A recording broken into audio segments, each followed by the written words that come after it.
नमस्कार। जय Hind all of you. Maths Wave के ऑनलाइन प्लेटफॉर्म पे आप सभी का स्वागत है। Welcome to all of you. तो दोस्तों, सीईटी 10+2 की एग्जाम के अब सिर्फ 60 दिन बचे हुए हैं। हर बच्चा तनाव में है। हर बच्चा ये सोच रहा है कि यार 60 दिन में 10+2 की तैयारी कैसे करी जाए। कोई बड़ी बात नहीं है भाई, आराम से की जा सकती है, लेकिन उसके लिए एक सही प्लानिंग और एक सही रणनीति, एक सही स्ट्रेटेजी की जरूरत पड़ेगी आपको। वही सारी चीजें समझाने के लिए आज मैं आपके सामने एक सेशन लेकर आया हूं, जिसमें आपके वो सारे कंफ्यूजन क्लियर होंगे कि कैसे अपने को अब तैयारी करनी चाहिए कि 60 दिन में सीईटी आराम से क्वालिफाई हो जाए। एक चीज तो ये क्लियर है, थोड़ी सी आप ये समझें कि जो सीईटी 2023 और 24 में हुई है, वो 10+2 सीईटी पहले है आपकी। अब 2 महीने बचे हुए हैं। ग्रेजुएशन तो चलो उसके भी 1.5 महीने बाद में है। ग्रेजुएशन तो दिसंबर में है। ग्रेजुएशन का सिलेबस भी लंबा है। 10+2 का सिलेबस थोड़ा छोटा है, ठीक है। लेकिन उससे पहले आपको कुछ एक फैक्ट्स पे विचार करना पड़ेगा, कुछ चीजों पे आपको थोड़ा सा सोचना पड़ेगा कि एक तो अधीनस्थ सेवा चयन बोर्ड 2 पात्रता परीक्षा करवाता है। एक तो करवाता है रीट पात्रता, जो 3rd ग्रेड के बच्चों के लिए होती है, और एक करवाता है सीईटी, जो 3rd ग्रेड के अलावा अदर वैकेंसियों के लिए पात्रता एग्जाम है। पहले वाली सीईटीओ में सीईटी जो एग्जाम थी उसमें कोई नेगेटिव मार्किंग नहीं थी, पेपर का लेवल भी नॉर्मल होता था, ठीक है। लेकिन 2 पात्रता परीक्षा करवा रहा है, दोनों में भी अधीनस्थ सेवा चयन बोर्ड बहुत ज्यादा नाइंसाफी कर रहा है सीईटी वालों के साथ में कि रीट पात्रता का तो अलग अलग सब्जेक्ट वाइज वेटेज डिसाइड है पहले से। रीट पात्रता में 150 क्वेश्चन को 5 30 क्वेश्चन के बराबर पार्ट में बांटा हुआ है, और वही 30 क्वेश्चन उसके फिक्स आते हैं। लेकिन पहली नाइंसाफी सीईटी के बच्चों के साथ यह है कि सिलेबस का सही डिवाइडेशन नहीं किया हुआ है। और सबसे बड़ी बात यह है कि सीईटी में 150 क्वेश्चन आएंगे, 150 क्वेश्चन होंगे, लेकिन केवल 150 क्वेश्चन मत देखो, आप ये भी देखो वो 150 क्वेश्चनों के लिए 16 सब्जेक्ट है ना। इंडिया जीके के 4 पार्ट, 4 पार्ट आपके राजस्थान जीके के हो जाएंगे। उसके बाद में आपकी हिंदी इंग्लिश हो जाएगी, फिर आपकी साइंस हो जाएगी। साइंस में केमिस्ट्री, बायोलॉजी और फिजिक्स है। मैथ रीजनिंग हो जाएगी, कंप्यूटर हो जाएगी। ऐसे करके 16 सब्जेक्ट है। अब 16 सब्जेक्ट का वेटेज डिसाइड नहीं है कि कौन से सब्जेक्ट से कितने कितने सवाल आएंगे। इसलिए बच्चा एक बहुत बड़े कंफ्यूजन में है कि यार अगर मैं पढ़ूं तो क्या पढ़ूं, क्योंकि जब वेटेज दिमाग में फिक्स होता है तो फिर बच्चे के माइंड में भी वो फिल्म क्लियर होती है कि मुझे इस सब्जेक्ट को ज्यादा इंपॉर्टेंस देनी है और इस सब्जेक्ट को मैं नॉर्मली पढ़ के भी चल सकता हूं। अभी की स्थिति में बच्चे के सामने 16 के 16 सब्जेक्ट बराबर खड़े हैं, 16 दुश्मन बराबर बराबर खड़े हैं। अब उसको ये नहीं पता कौन सा कमजोर है कौन सा ताकतवर है, सारे एक जैसे दिख रहे हैं। तो पहला तो ये नाइंसाफी की है कि सीईटी में अलग अलग सब्जेक्ट का वेटेज डिवाइड नहीं हुआ है। तो इसलिए एक बात तो क्लियर है कि 16 के 16 सब्जेक्ट पढ़ना तो पॉसिबल नहीं है। अगर आपको 40% नंबर चाहिए, 40% नंबर का मतलब हो गया 60 क्वेश्चन आपके सही होने चाहिए, काट पीट कर। अब वो कैसे होंगे? पहली बात तो आप नेगेटिव मार्किंग से बचना पड़ेगा, क्योंकि पिछली सीईटी एग्जाम्स में नेगेटिव मार्किंग नहीं थी। आप 150 के 150 क्वेश्चन भी अगर करके आ जाते ना तो आपको कोई दिक्कत नहीं है। लेकिन इस सीईटी में 1/3 नेगेटिव मार्किंग है। 3 क्वेश्चन गलत होते ही आपका एक सही क्वेश्चन कट हो जाएगा। इसलिए तुक्काबाजी करनी नहीं है, नेगेटिव मार्किंग से बचना है, हर क्वेश्चन पे अच्छे से विचार करना है। टाइम आपको खूब दे रहा है, टाइम का कोई झंझट नहीं है। दूसरी चीज, 16 सब्जेक्ट तैयार मत करो, इनमें से कोई भी 4 से 5 सब्जेक्ट तैयार करो, और वो 4 से 5 सब्जेक्ट तैयार करो जिनका सिलेबस कम है और उनको 60 दिन में तैयार किया जा सकता है। ऐसे सब्जेक्ट तैयार करो। तो ऐसे 4 से 5 सब्जेक्ट कौन कौन से हैं मेरे भाई? मैं आपको मेरा ओपिनियन दे रहा हूं, और मेरा ओपिनियन सिर्फ और सिर्फ आपको भ्रमित करने के लिए नहीं है। मेरा ये ओपिनियन आपको एक सही रास्ता दिखाने के लिए पिछले 12 साल के अनुभव के आधार पर कह रहा हूं, ठीक है। जो 4 से 5 सब्जेक्ट जिनका सिलेबस कम है, आप 60 दिन में आराम से तैयार कर सकते हो और अच्छा स्कोर करके निकल सकते हो, 40% आराम से गेन कर सकते हो। मैथ और रीजनिंग लगभग लगभग दोनों के मिलाकर 25 सवाल आएंगे, ठीक है। उसके अलावा साइंस, उसके अलावा हिंदी इंग्लिश और एक सब्जेक्ट और पढ़ना चाहो तो कंप्यूटर। मेरी आपको एडवाइज है कि जीके में सिर्फ आप करंट जीके पे फोकस करो। जीके में सिर्फ करंट पे फोकस करो। करंट के कम से कम, ज्यादा भी नहीं तो 10 सवाल आपको पक्के मिल जाएंगे। तो 10 सवाल वो आपके प्रिपेयर हो जाएंगे ना, तो जीके में हिस्ट्री, जियोग्राफी, पॉलिटिकल ये पढ़ने का झंझट नहीं रहेगा। इंडिया जीके अलग है, राजस्थान जीके अलग है, इंडिया की ज्योग्राफी अलग, राजस्थान की अलग। फिर भाई साहब आलोक राज जी का भरोसा नहीं है, हो सकता है वर्ल्ड की भी दे दे, और दिए भी उन्होंने क्वेश्चन। इसलिए जीके तो अता सागर है। 60 दिन में जीके तो पढ़ना बहुत दूर की बात है, 60 दिन में जीके का तो ट्रेलर भी नहीं देख पाओगे आप। लेकिन इनका सिलेबस बहुत शॉर्ट है, तो आराम से आप इन सब्जेक्ट को बहुत अच्छे तरीके से 60 दिन में सिलेबस भी कर सकते हो, तो 60 दिन में सिलेबस के साथ रिवीजन भी कर सकते हो। सिलेबस प्लस रिवीजन दोनों हो जाएगा आराम से। अब वो कैसे होगा? एक तो ऑफलाइन मोड को दिमाग से निकालो, ठीक है, कि ऑफलाइन किसी कोचिंग में ज्वाइन करके अपन फिर सीईटी की तैयारी कर ले, फिल्म ही दिमाग से निकाल दो। ऑफलाइन जाओगे आपको जीके भी पढ़ाया जाएगा, हर चीज डिटेल में पढ़ाई जाएगी, और लास्ट में जाकर 20-30% आपका कोर्स होगा, क्योंकि अभी इतना ही टाइम बचा हुआ है। तो पहली बात तो उस चीज को दिमाग से निकालो। ऑनलाइन से ही ये चीज पॉसिबल है, और कैसे पॉसिबल हो पाएगी मैं थोड़ा सा उसके ऊपर बातचीत करता हूं। 4-5 सब्जेक्ट मैंने बताए, उनमें से मैथ और रीजनिंग का अहम रोल है, क्योंकि 25 क्वेश्चन इसके आ रहे हैं, 25+ क्वेश्चन आएंगे इन दोनों के, और आराम से कवर अप हो सकते हैं, क्योंकि मैथ रीजनिंग का ज्यादा लंबा चौड़ा सिलेबस ही नहीं है, बहुत छोटा सिलेबस डाला हुआ है। तो मैथ रीजनिंग के 25 सवाल आराम से हो सकते हैं। ये प्लेटफॉर्म आपका मैथ और रीजनिंग सब्जेक्ट को डेडिकेटेड है। अब तैयारी साहब मैथ रीजनिंग की कैसे हो 60 दिन में, बहुत अच्छी चीजें बता रहा हूं आपको, मजा आ जाएगा सुन के। देखो, पहली बात तो यह है कि किसी भी एग्जाम को क्रैक करना है ना, अगर कोई एग्जाम क्वालिफाई करनी है, तो एग्जाम क्वालिफाई करने के लिए सिर्फ किताबों को चाटना सब कुछ नहीं है। एग्जाम क्वालिफाई 4 स्टेप में होती है। अगर कोई बच्चा ये 4 स्टेप फॉलो करता है, ये बात मैं बहुत बार कह चुका हूं कि भाई साहब सिलेक्शन जैसे चारपाई के 4 पहिए होते हैं ना, कुर्सी के 4 पाए होते हैं, वैसे सिलेक्शन के भी 4 पाए होते हैं। 4 में से एक भी टूट गया तो फिर सिलेक्शन नहीं होगा। और वो 4 पाए कौन कौन से हैं? पहला तो है सिलेबस। अच्छे से सिलेबस हो, ठीक है। फिर सिलेबस के साथ में उसका रिवीजन हो, सिलेबस भी होना चाहिए, रिवीजन भी होना चाहिए, प्रैक्टिस भी होनी जरूरी है, और प्रैक्टिस के साथ साथ प्रीवियस ईयर्स के क्वेश्चन भी जरूरी है, और ज्यादा भी नहीं तो कम से कम फुल सिलेबस पे 10 टेस्ट पेपर भी होने जरूरी है। ये 4 चीजों से अगर कोई बच्चा होकर गुजर जाए ना, तो उसका सिलेक्शन कोई नहीं रोक सकता। ये बात तो आप तय मान के चलिए। अब देखो साहब कि सर 60 दिन में ये 4 चीजें कैसे हो पाएगी, क्योंकि ओनली 60 दिन है। 60 दिन में हम ये 4 चीजें कैसे कर लें, है ना? तो मैं आपको तरीका सिखाता हूं बहुत अच्छा। एक तो आपकी सबसे बड़ी गलती यही होती है कि आप पहले सिलेबस पे फोकस करते हो, कि एक बार सिलेबस करते हैं फिर रिवीजन करेंगे। वो बच्चा जिंदगी में आगे नहीं आएगा। अगर आपको तरीके से कम टाइम में अच्छा कंटेंट मैनेज करना है, तो ये 2 चीजें आपको एक साथ चलानी पड़ेगी। सिलेबस और रिवीजन आपको एक साथ करना पड़ेगा। अब वो कैसे होता है?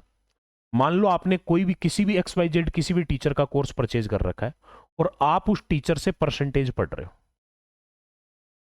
और इससे पहले आप अनुपात समानुपात पढ़ चुके हो। इससे पहले अनुपात समानुपात पढ़ चुके हैं। मैं आपको बहुत शॉर्ट तरीका बता रहा हूं, ठीक है? तो अनुपात समानुपात आपने पढ़ा, अच्छे से प्रैक्टिस कर ली, फिर गुरुजी पढ़ाने लग गए परसेंटेज। तो परसेंटेज का सिलेबस आपका हो रहा है ना, जब तक परसेंटेज टॉपिक आपका पूरा हो रहा है तब तक आपका रेशियो एंड प्रोपोर्शन, अनुपात समानुपात का रिवीजन खत्म हो जाना चाहिए। एक साथ दोनों मोड लेके चलो, ठीक है। पढ़ तो रहे हो परसेंटेज को, टीचर परसेंटेज पढ़ा रहे हैं, उनके साथ सिलेबस आप परसेंटेज का कर रहे हो, लेकिन आप रिवीजन करो अनुपात समानुपात का। अनुपात समानुपात को रिवीजन कर लो। और रिवीजन कैसे होता है? रिवीजन के लिए नए क्वेश्चन को सामने मत लाओ। रिवीजन का सबसे अच्छा तरीका है कि जो आपने क्लास में सर से पढ़ा है उन्हीं क्वेश्चनों को एक बार दोबारा सोल्व कर लो। थ्योरी पढ़ के उन्हीं सारे के सारे क्वेश्चनों को एक बार दोबारा सोल्व कर लो, बहुत अच्छा कॉन्फिडेंस आ जाएगा आप लोगों में। तो सिलेबस और रिवीजन एक साथ होगा तो आराम से ये मान के चलो कि मैथ और रीजनिंग का सिलेबस इतना छोटा है कि आप 40 से 45 दिन में आराम से भागते भागते सिलेबस कर लोगे। इतना छोटा सिलेबस है मैथ और रीजनिंग का, ठीक है। 40 दिन में आराम से आप कंप्लीट सिलेबस कर लोगे, सिलेबस के साथ साथ आपका रिवीजन हो जाएगा। अब रही बात कि गुरुजी चलो सिलेबस और रिवीजन तो हो गया, और यही तरीका अपनाना पड़ेगा अगर 60 दिन में तैयारी करनी है तो, ठीक है। अब क्या गुरुजी प्रैक्टिस का क्या करें? तो भाई प्रैक्टिस के लिए अलग अलग किताबें खरीदने पे पैसे खर्च मत करो। प्रैक्टिस के लिए topic wise practice session YouTube पे किसी भी टीचर का चल रहा हो आप, और जिसमें प्रैक्टिस भी हो रही हो और प्रीवियस ईयर्स के क्वेश्चन भी हो रही हो और इंपॉर्टेंट कंसेप्ट्स की थ्योरी भी हो रही हो। जो इस मोड पे जो यूट्यूब लाइव सेशन चल रहे हैं वो लाइव सेशन ज्वाइन करो, क्योंकि आप प्रैक्टिस करोगे तो पता नहीं आप कैसे क्वेश्चन उठाओगे, एक ही एक प्रकार के दुनिया भर के क्वेश्चन करोगे। लेकिन टीचर जब भी प्रैक्टिस सेशन लाएगा वो पहली बात तो सिलेक्टेड क्वेश्चन आपके सामने रखेगा, दूसरी बात एक कंसेप्ट पर 1 2 3 क्वेश्चन से ज्यादा आपके सामने नहीं लाएगा। इसलिए कम टाइम में ज्यादा चीज कवर होगी और एक अच्छा सिलेक्टेड मैटर आपके पास सामने आएगा और प्रीवियस ईयर्स के क्वेश्चन भी हो जाएंगे। तो इसके लिए आपको कोई भी यूट्यूब की क्लास ज्वाइन करनी होगी। अब कोई बच्चे ये सोचेंगे गुरुजी यूट्यूब क्लास, चलो आपकी क्लास देख रहे हैं तो आपकी यूट्यूब क्लास, तो मैं बता देता हूं मैथ और रीजनिंग की सुबह 8:15 बजे मेरी मैथ्स की यूट्यूब की क्लास आती है, यूट्यूब पर क्लास। और जो मैं यूट्यूब पर पढ़ाता हूं उसकी सबसे बड़ा सबूत यह है कि एक ही भर्ती पर अभी तक मैंने काम किया है, 6 महीने इस ऑनलाइन प्लेटफॉर्म को स्टार्ट हुए हैं, एक ही वैकेंसी पे काम किया एलडीसी। और एलडीसी में 25 सवाल मैथ के आए, उनमें से 23 सवाल मेरे यूट्यूब पर पढ़ाए हुए में से आए हैं, जिनका मैंने यूट्यूब पर सबूत दिया है, बाकायदा एक एक चीज का मैंने प्रूफ दिया है।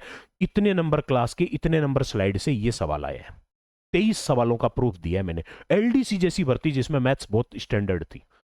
तो फिर सुबह 8:15 बजे मैथ्स का लाइव सेशन आता है, शाम को 4 बजे रीजनिंग का लाइव सेशन आता है। और डंके की चोट पर चैलेंज करके कह सकता हूं जितनी चीजें मैं यूट्यूब पे पढ़ाता हूं उतनी आपको अदर किसी भी प्लेटफॉर्म की एप्लीकेशन पे भी नहीं मिलेगी। तो ये तीनों चीजें मैं कवर करवा रहा हूं टॉपिक वाइज, और लास्ट में फिर अपन मैराथन सेशन लेके इनका रिवीजन भी कर लेंगे। यानी सिलेबस और रिवीजन तो आपको किसी भी ऐप से लेना, ऐप से कोर्स परचेज करके फिर करना पड़ेगा, ठीक है। बाकी रिवीजन, प्रैक्टिस, प्रीवियस ईयर और इंपॉर्टेंट कंसेप्ट के रिवीजन, ये सारी चीजें यूट्यूब से कवर हो जाएगी। अब टेस्ट पेपर फुल सिलेबस पे ज्यादा भी नहीं तो कम से कम 10 टेस्ट पेपर दो, ताकि उससे थोड़ा आपको आइडिया लगेगा कि यार अपनी कितनी तैयारी हो चुकी है। क्योंकि टेस्ट है ना वो आईना है, टेस्ट आपका आईना होता है, उसमें आपको पता लग जाता है कि हमने जो पढ़ा है उसका आउटपुट हमें मिल रहा है कि नहीं मिल रहा है। तो टेस्ट पेपर देने बहुत जरूरी है, ठीक है। ज्यादा भी नहीं तो 10 टेस्ट पेपर तो आपको फुल सिलेबस पे देने ही देने हैं। फुल सिलेबस का मतलब मैथ के पूरे सिलेबस पे, रीजनिंग के पूरे सिलेबस पे 10 टेस्ट पेपर होने चाहिए।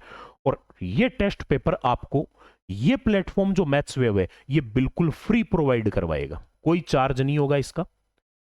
और अगले वीक से ये पेपर्स चालू हो जाएंगे मैथ और रीजनिंग के, हर वीक में आपके पेपर्स आएंगे फुल सिलेबस के ऊपर।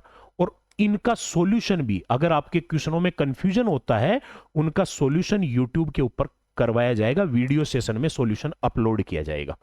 10 टेस्ट पेपर आपके एग्जाम तक करवा दिए जाएंगे फुल सिलेबस के ऊपर। ये 4 स्टेप होती है किसी भी सिलेबस को कवर करने के लिए, ठीक है। और आराम से कवर अप हो जाएगी। और जिस प्लेटफॉर्म पे अभी आप ये क्लास देख रहे हो मैथ्स वेव, ये 5 चीजें हमेशा हर एग्जाम के लिए फ्री देता है।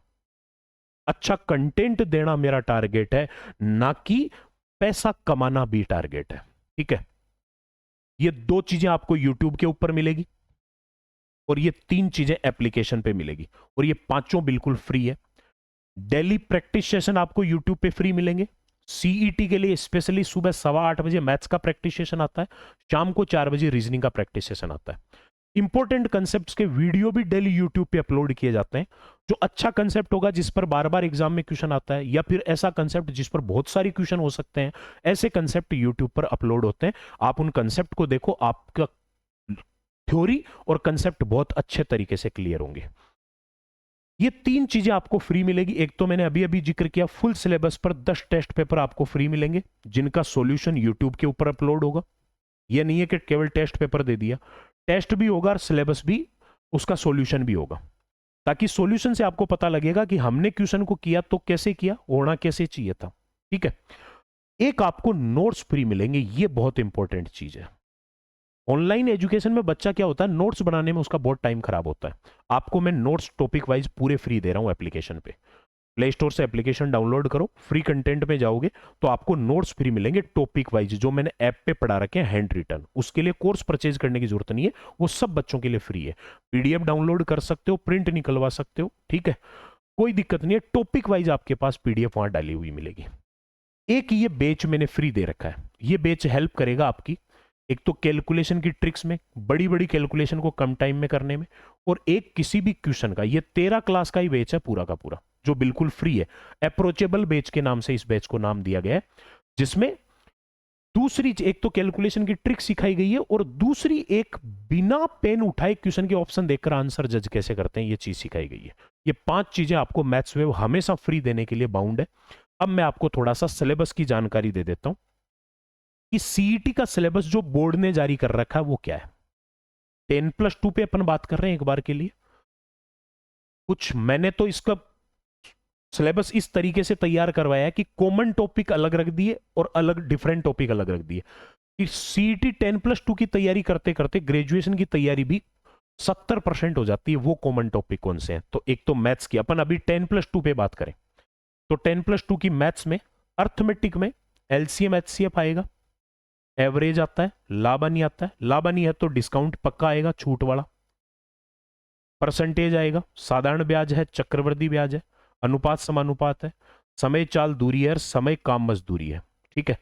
एक तो अर्थमेटिक का तो ये सिलेबस है, ज्यादा लंबा चौड़ा सिलेबस नहीं है, 5-5, 6-6, 7-7 क्लास का पूरा सिलेबस है। एडवांस मैथ सबसे बड़ी बचत है, एडवांस बहुत कम है, केवल क्षेत्रमिति है 2D और 3D बस। समतल और त्रिविम आकृतियों के परिधि, परिमाप, क्षेत्रफल और आयतन, इतना, ये एक ही टॉपिक है। और एक है आंकड़ों का प्रबंधन, डाटा इंटरप्रिटेशन। सांख्यिकी नहीं है, सिर्फ आंकड़ों का प्रबंधन है। यानी आपको एक ग्राफ या पाई चार्ट देकर, या कोई आयताकार आलेख, बहुभुज आलेख या दंड आलेख देकर, कई बार होता है ना सारणी देकर उसके क्वेश्चन पूछे जाते हैं, टीप टाप के उत्तर देना होता है। ये होता है सांख्यिकी, आंकड़ों का प्रबंधन, जिसका एक सवाल एग्जाम में पक्का आएगा। ये आपके मैथ्स के टॉपिक है सीईटी 10+2 के। इनके अलावा 10+2 में कोई भी टॉपिक नहीं है मैथ्स का। ठीक है। रीजनिंग की अगर मैं बात करूं ना, तो भाई रीजनिंग है ना, उसके लिए मेरी आपसे एक एडवाइस है कि रीजनिंग आप पूरी पढ़ लो। रीजनिंग में इसके सिलेबस के ऊपर मत जाओ, क्योंकि ये शब्द जहां डाल दिया ना, वहां वर्बल और नॉन वर्बल सारी आ जाती है। वर्गीकरण, सादृश्यता, वेनारेख, कथन निष्कर्ष, वर्णमाला परीक्षण, क्रम परीक्षण, ये सब आ जाते हैं जहां पर ये शब्द लिख दिया जाता है। इस शब्द का मतलब यह है कि एक ही शब्द में सारा समावेश कर दिया अगले ने। ठीक है। बाकी रीजनिंग आपको पूरी वर्बल और नॉन वर्बल कंप्लीट ही पढ़नी है, ये मान के चल लो। अपन रीजनिंग है ही वैसे छोटी, ज्यादा टाइम ही नहीं लगेगा, तो अलग अलग टॉपिक पढ़े उसके बजाय पूरी पढ़ लेंगे। ठीक है। ये 10+2 का मैथ्स का सिलेबस है, रीजनिंग अपने को कंप्लीट पढ़नी है, जो मैं आप लोगों को यूट्यूब पर भी 70 से 80% कवर अप करवा दूंगा। इसलिए केवल 60 दिन में तैयारी करनी है, तो उचित प्लानिंग करके सिर्फ 4 से 5 सब्जेक्ट अपने सेलेक्ट करो, उन्हीं को पढ़ो, हर सब्जेक्ट को मत पढ़ो, और बिना मतलब में किताबें मत खरीदो, और आधा आधा 5-5, 7-7% सारे सब्जेक्टों को तैयार करके जाओगे, मात खा जाओगे। और सीईटी में अगर फेल हो गए ना, तो 2027 की भर्तियों से वंचित रहना पड़ेगा। फिर 2027 में वापस सीईटी आएगी, उस एग्जाम को दोबारा दोगे, फिर 28 वाली एग्जाम दोगे। ऐसा नहीं, एक साल बर्बाद नहीं हो, इसलिए ये सीईटी क्वालिफाई होना जरूरी है। और उसके लिए 60 दिन अभी भी सफिशिएंट टाइम है। एक अच्छी रणनीति बनाओ और बढ़िया तरीके से इसकी तैयारी करो। ठीक है, मिलते हैं दोस्तों सुबह 8:15 लाइव सेशन मैथ्स का और शाम को 4 बजे रीजनिंग का। ठीक है, तो चलिए लाइव सेशन में मुलाकात होगी, तब तक के लिए सभी को नमस्कार, जय हिंद, जय भारत।